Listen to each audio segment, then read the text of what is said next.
Hey guys, thanks for trying science with us today. We're going to be learning about nutrients and continuing on with our digestive system. Don't forget, for many of you, you have some homework, the truth about breakfast. Due dates may be off from what you see here, and a digestive system cartoon project coming down the line. All right, just check Schoology for the updated due dates for some of those. Let's do a quick review on some of the roles and functions of different parts of the digestive system. First of all, the liver. Not only is it a part of the digestive system in the fact that it produces chemical helpers like enzymes to help you digest food, it also helps your body filter and clean the blood. The pancreas makes insulin. Insulin is what helps our cells absorb glucose, and without insulin, your blood sugar levels in your bloodstream would become too high. And your small intestine's main role is to absorb nutrients. So today we want to talk about what are nutrients. We know we eat food. What are nutrients? And then we'll talk about food labels and how we can read those to discover what nutrients are in our food. So nutrients are basically chemicals or molecules used by your body to grow, repair, and to give you energy. This is the reason why you eat. Let's start with the carbohydrate, the nutrient that gives you energy. Carbohydrate can be found in starchy foods like breads and cereals, grains, pasta, potatoes, rice. Officially, carbohydrates are defined as fiber, starch, and sugars. Now, in your body, in your digestive system, starches will break down into sugars. A measure of energy is called calories. Carbohydrates have a lot of calories, where we can measure simply by burning and seeing how much energy is released. Let's take a look. A small piece of cream cracker in liquid oxygen shows just how much energy it contains. Food is a store of chemical energy. It's because it's in contact with pure oxygen that this piece of food burns so completely. The body also uses oxygen to release energy from food. A similar but much more controlled reaction takes place in every cell of your body. But do all foods provide the same amount of energy? Peanuts are high in fat. Dried potato is high in carbohydrate. To compare their energy content, we can use a food calorimeter. It's a glass container filled with water and works like this. First, place 1 gram of dried potato into a small metal crucible. This sits on a heat-proof platform. The calorimeter surrounds the food. At this point, the water inside is at a temperature of 21 Celsius. A small ignition coil gets hot enough to ignite the potato, and a flow of oxygen into the space around the food keeps it burning. The hot gases produced rise through the copper coil and heat the water. 1 gram of potato causes the water to rise from 21 to 25 Celsius. So what happens with 1 gram of peanuts? This time, the water rises from 21 to 29 Celsius. This rise in temperature means that peanuts contain 20 kilojoules per gram, while dried potato contains 10 kilojoules per gram. Fat makes a big difference to the energy content. So it looks like peanuts have more calories than the potatoes. But remember, guys, we're just simply burning food. That's just a way to model. Really, the way your body digests food is different for different kinds of foods. So a calorie isn't really a calorie when it gets into your body. Different foods process differently.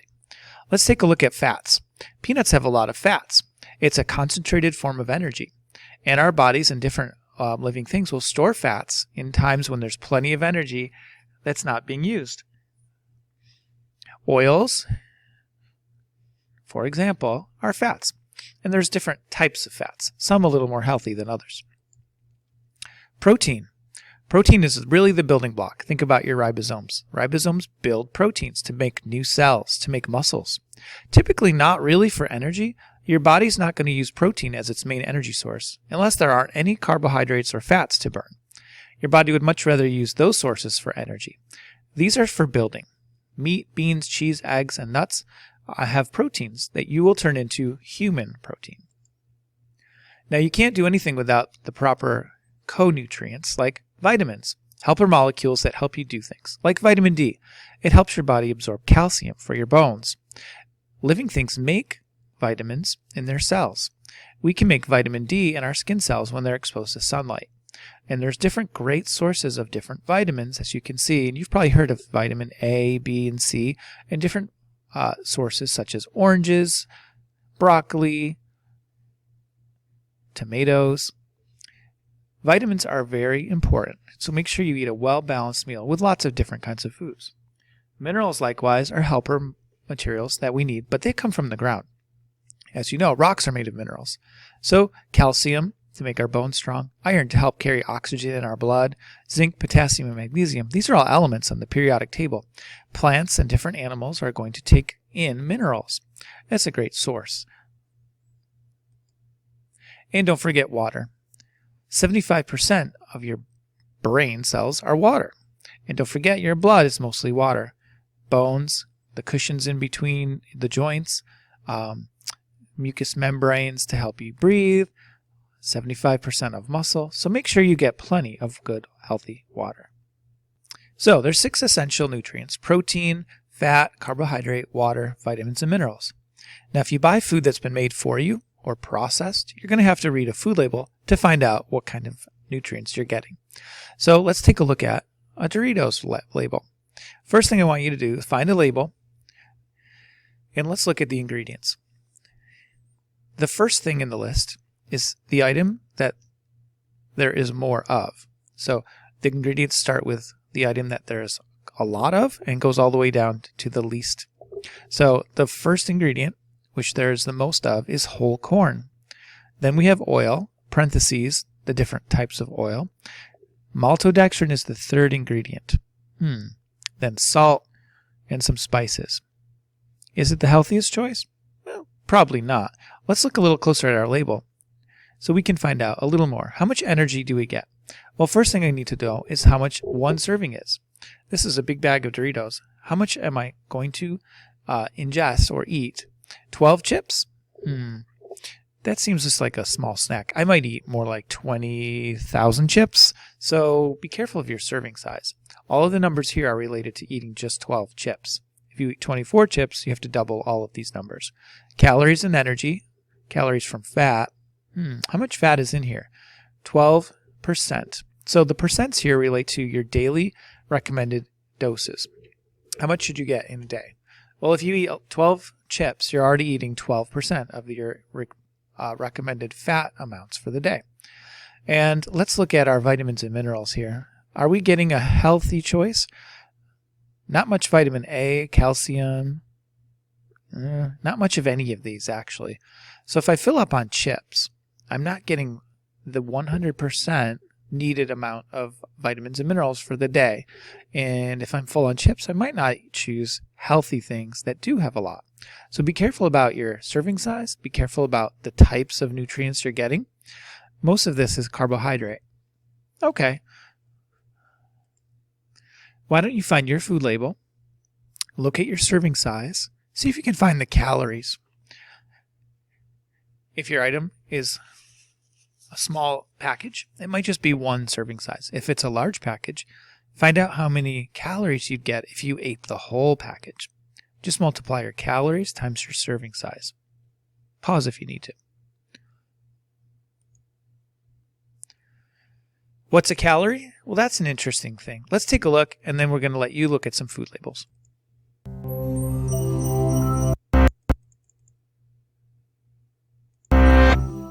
We hear about calories all the time. How many calories are in this cookie? How many are burned by 100 jumping jacks, or long-distance running, or fidgeting? But what is a calorie really? And how many of them do we actually need? Calories are a way of keeping track of the body's energy budget. A healthy balance occurs when we put in about as much energy as we lose. If we consistently put more energy into our bodies than we burn, the excess will gradually be stored as fat in our cells and will gain weight. If we burn off more energy than we replenish, we'll lose weight. So we have to be able to measure the energy we consume and use, and we do so with a unit called the calorie. 1 calorie, the kind we measure in food, also called a large calorie, is defined as the amount of energy it would take to raise the temperature of 1 kilogram of water by 1 degree Celsius. Everything we consume has a calorie count, a measure of how much energy the item stores in its chemical bonds. The average pizza slice has 272 calories. There are about 78 in a piece of bread, and an apple has about 52. That energy is released during digestion and stored in other molecules that can be broken down to provide energy when the body needs it. It's used in 3 ways. About 10% enables digestion, about 20% fuels physical activity, and the biggest chunk, around 70%, supports the basic functions of our organs and tissues. That third usage corresponds to your basal metabolic rate, a number of calories you would need to survive if you weren't eating or moving around. Add in some physical activity and digestion, and you arrive at the official guidelines for how many calories the average person requires each day: 2,000 for women and 2,500 for men. Those estimates are based on factors like average weight, physical activity, and muscle mass. So does that mean everyone should shoot for around 2,000 calories? Not necessarily. If you're doing an energy-guzzling activity, like cycling the Tour de France, your body could use up to 9,000 calories per day. Pregnancy requires slightly more calories than usual. And elderly people typically have a slower metabolic rate. Energy is burned more gradually, so less is needed. Here's something else you should know before you start counting calories. The calorie counts on nutrition labels measure how much energy the food contains, not how much energy you can actually get out of it. Fibrous foods like celery and whole wheat take more energy to digest, so you'd actually wind up with less energy from a 100-calorie serving of celery than a 100-calorie serving of potato chips. Not to mention the fact that some foods offer nutrients like protein and vitamins, while others provide far less nutritional value. Eating too many of those foods could leave you overweight and malnourished.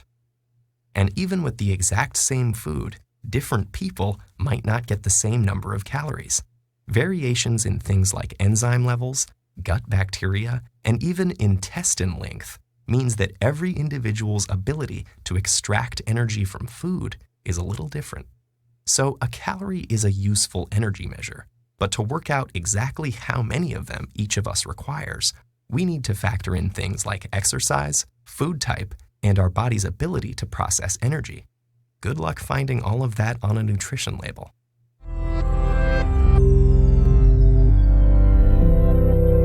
So guys, if you want to practice with food labels, which you should, open your large packet to where it says food labels right after the digestive system notes. And if you need a food label, here's one, or you can look on the back of the page. There's a couple example food labels, or you can find something at home. Why don't you find out if you can kind of go through that food label and identify the calories, fat, how much sugar, fiber, proteins, and different nutrients are in your food. It's a really important and valuable skill to have.